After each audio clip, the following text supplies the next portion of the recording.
Hi everyone, hello YouTube. Hi. Thank you once again. This is If Media. Thank you for everyone that has listened and listening to the story of Bola and Titi. Thank you so much. Thank you for watching.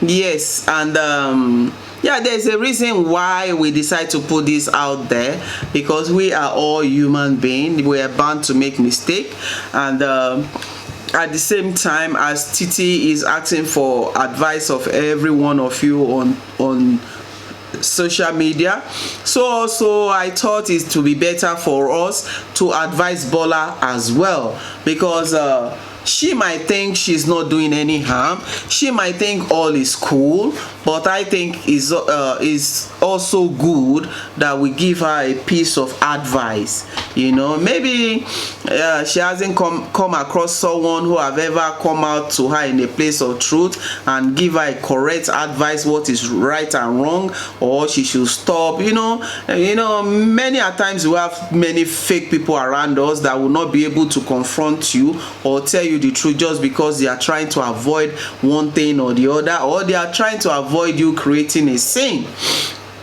So, and we stopped yesterday concerning Titi, how she succeeded and traveled abroad, and she got to abroad, and yeah, she went back to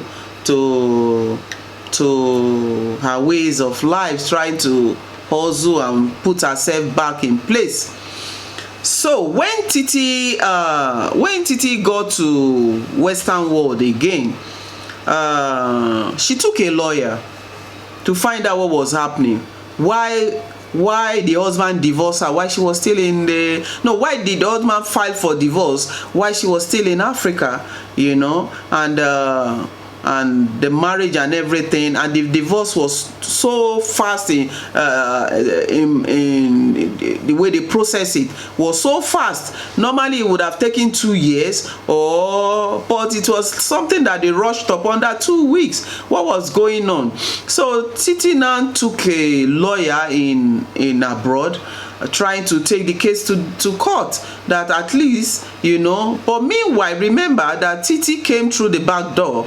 You know, she didn't come in with a visa because her visa was still in process. But for the main fact that she was being delayed over 2 years, or roughly 2 years, and she got tired, and she like, okay, let me look for a source to go, and as the good Samaritan step in and gave her that assistance. So now Titi came back to Europe, and at the same time tried to work things out with her husband, that you know, the husband that, you know, that married her, tried to work things out, and things were not going smoothly. Then later Titi decided to handle the case to the lawyer, you know, like she's representing a friend that is in Africa, you know. So the moment the lawyer took over the file and wrote to the embassy, and before you know it, the embassy now contacted Titi, which is the very first time that the embassy wrote a letter to Titi that they need her at the embassy. Are you getting me? That her attention was needed at the embassy. Don't get me wrong, Titi is already in Europe. But meanwhile, she took a lawyer in pretense that she is fighting for a friend that is at home, that has been stranded at home.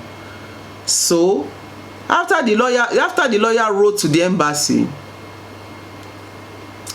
now wrote to Titi address. They now told her her attention is being needed at the embassy. This was just Titi, barely 2 months in Europe. And she was now confused. What do I do? Where do I go? Who do I talk to? Now she needs advice, because it will be better for her to come in with a visa, so that she will be able to work, do everything normally, be under medical care and all those stuff.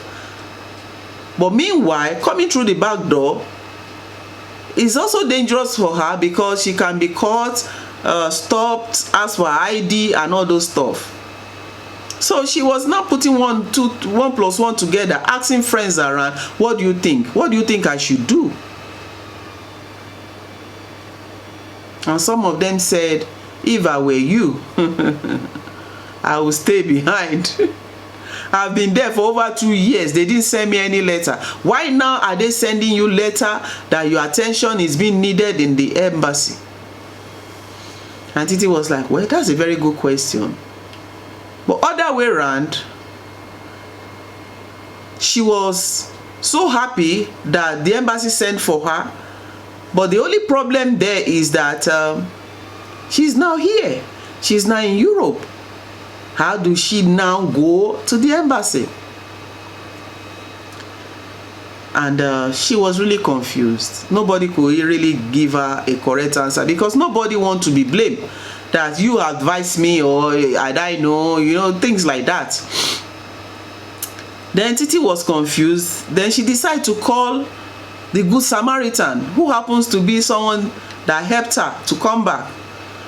She now narrated the story to the guy, and the guy said, what do you want to do? What is your plan right now? And Titi said she would have loved to come back. And the guy asked, are you in your right senses?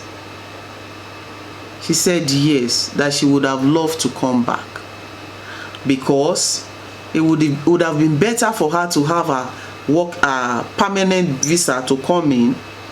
Then, because in her mind, she was thinking the embassy sent for her need her attention because they want to give her an entering visa so that the divorce can be processed while she's here, she's in Europe.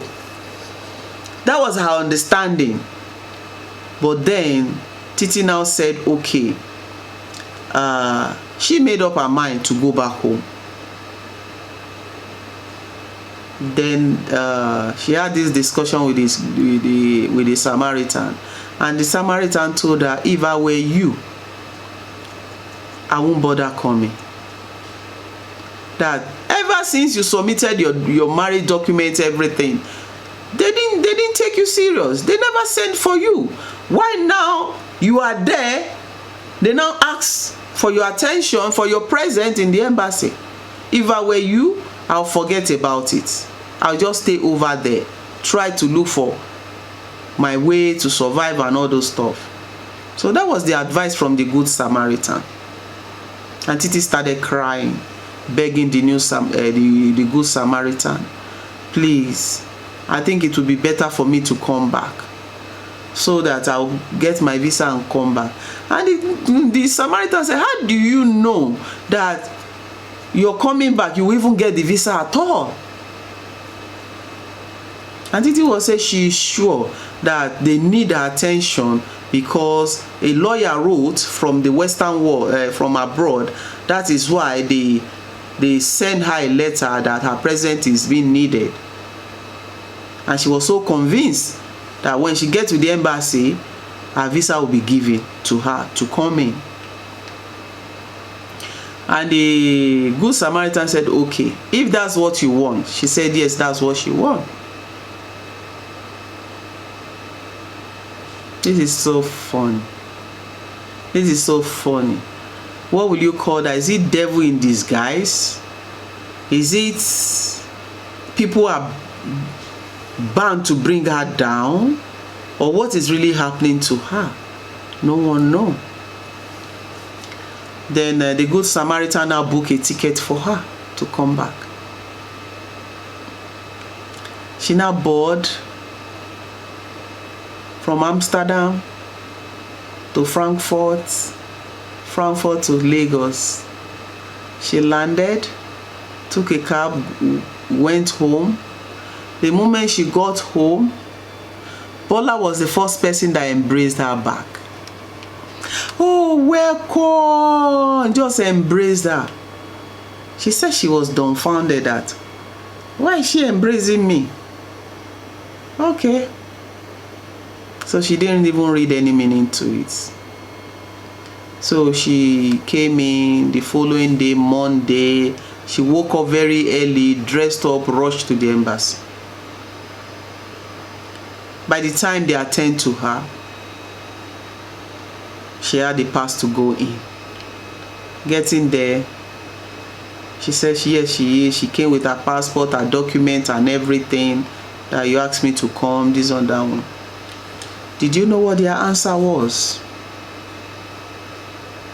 They told her, oh, very good, we only want to see you. We just want to see you. And she didn't know if she should scream, cry, or strangle somebody. But there was no way she can strangle anybody, because there's a glass between her and the one that was talking to her. That was all. And she said, is that all? They said, that's all, you can go. She now went back. She said she was in the embassy gate. Everybody closed. She refused to go home. She was just sitting down there.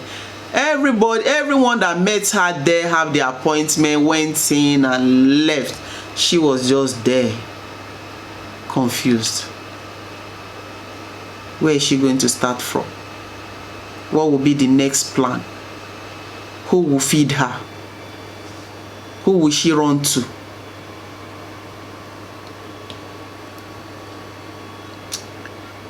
Who will she run to? Who is going to rescue her this time around? She asked 1,000 questions whereby there was no answer. She didn't get any answer. She wept. People were asking, what was your problem? What is it? Why are you crying? She couldn't say anything, because only her know why she was crying. She wept. Then she managed, with the little change she had with her, take herself home. After getting home, went in without telling anybody what happened. She couldn't call the Good Samaritan to tell the Good Samaritan. And after a while, she didn't call the Good Samaritan. Then she now find out, well, what do I do now? Being stranded for the second time in Africa. Where do I go? I could barely feed myself before the Good Samaritan came into my life. Now stranded again. She summoned courage to go and call the Good Samaritan. So she called this Good Samaritan and told him that one said, where are you? He said, I'm at home. Have you gone to the embassy? She said, yes. What did they say? Have they given you your visa? She said, no. Then he said, then what was their reply? What did they say? Why do they want to see you? She said, they only told her they only want to see her. They only want to see her. Is that all? She said, yes. Is that all? He said, yeah. The Good Samaritan dropped the phone. She tried to call. The Good Samaritan did not pick the call again.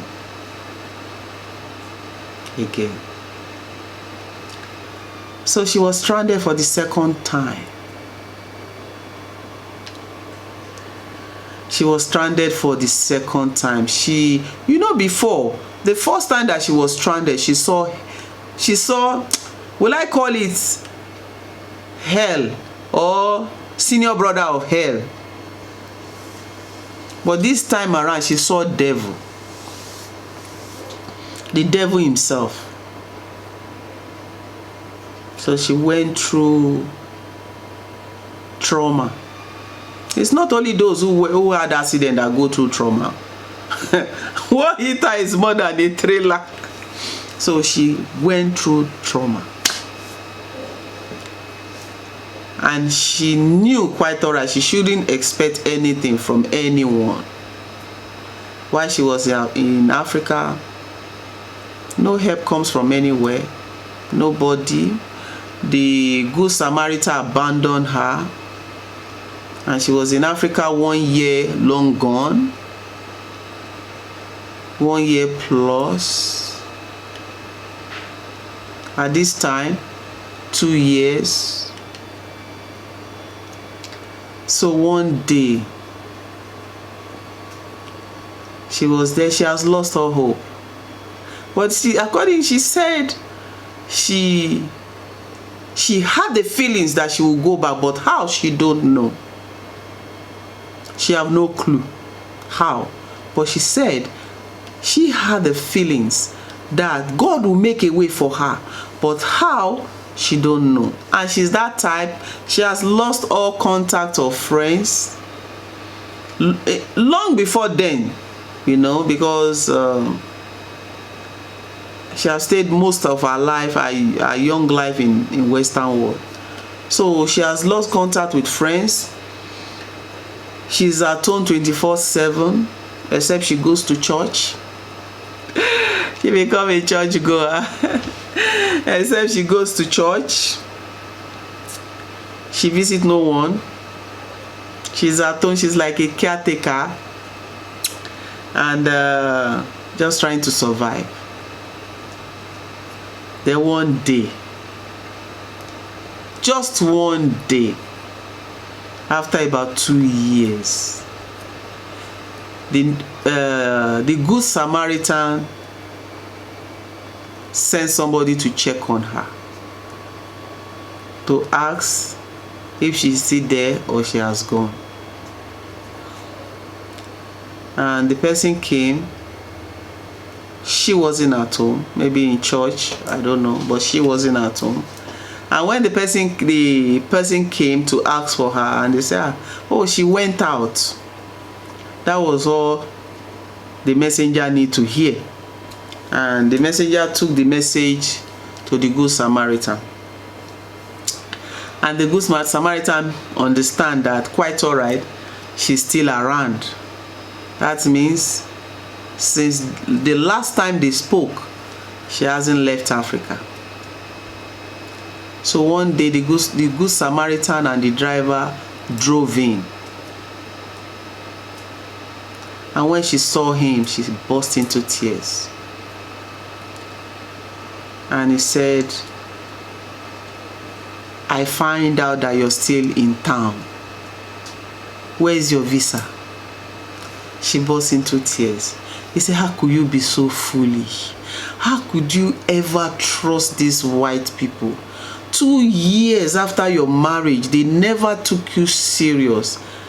Are you sure it's not by information that you are there? They said they wrote to you then just to find out if really you are the one there, or you are the one, or you are still in Africa.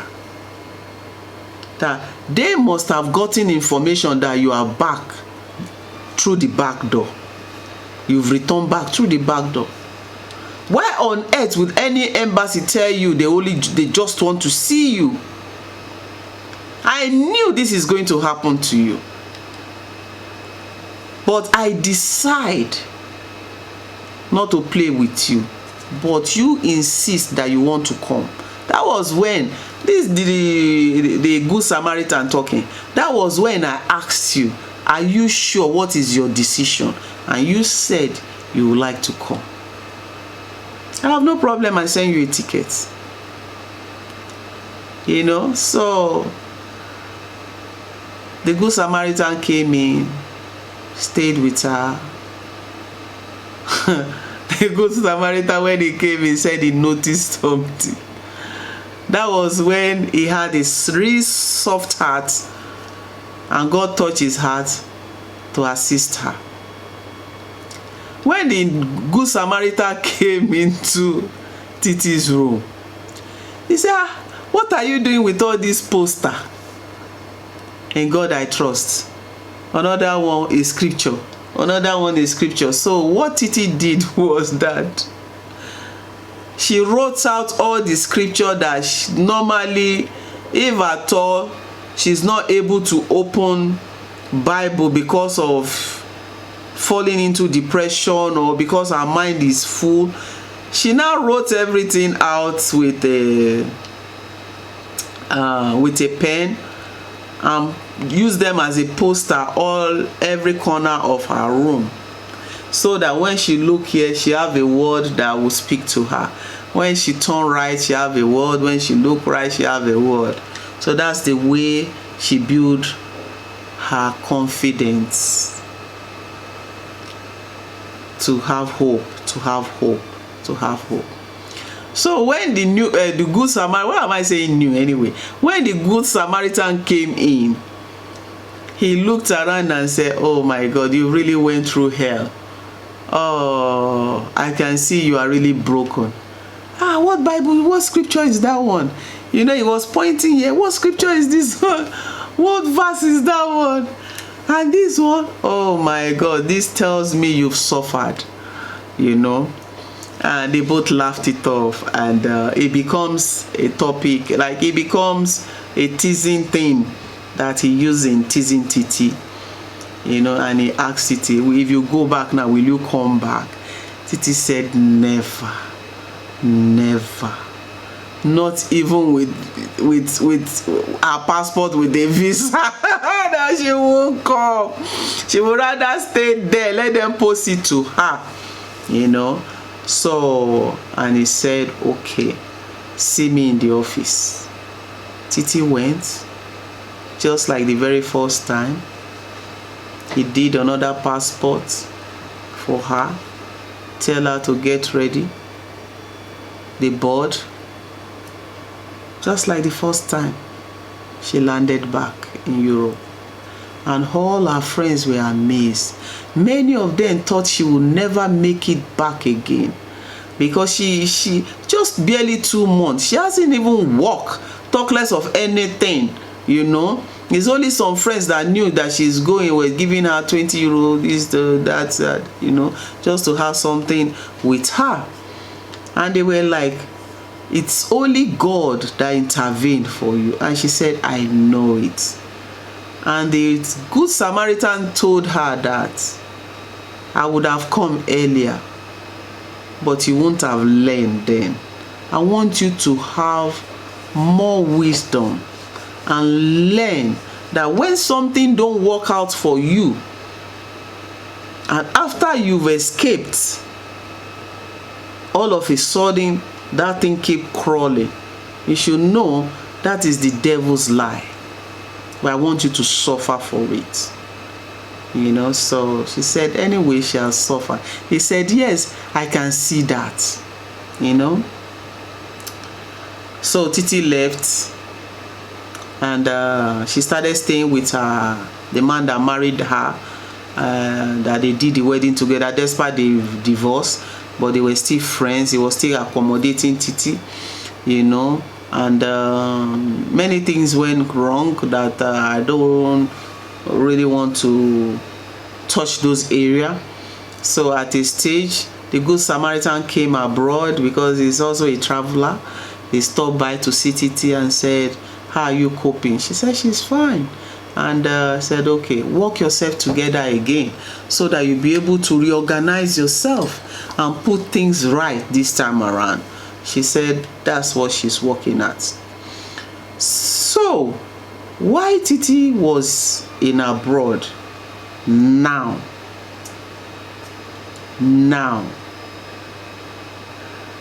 Bola started again.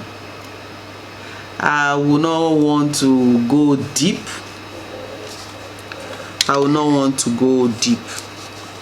Because at that stage, Bola started again looking for help from Titi. At this point, the restaurant Bola have abandoned. The restaurant Bola have moved away from the house with her children, and reunite with her husband. But then things started happening. I'll take you there tomorrow by special grace of God. I want to say a very big thank you. I want to let us know that it's very important that we it's not about putting story out there. It's about sharing views. It's about advising one another. You might be an angel that God might use to speak to either one of them.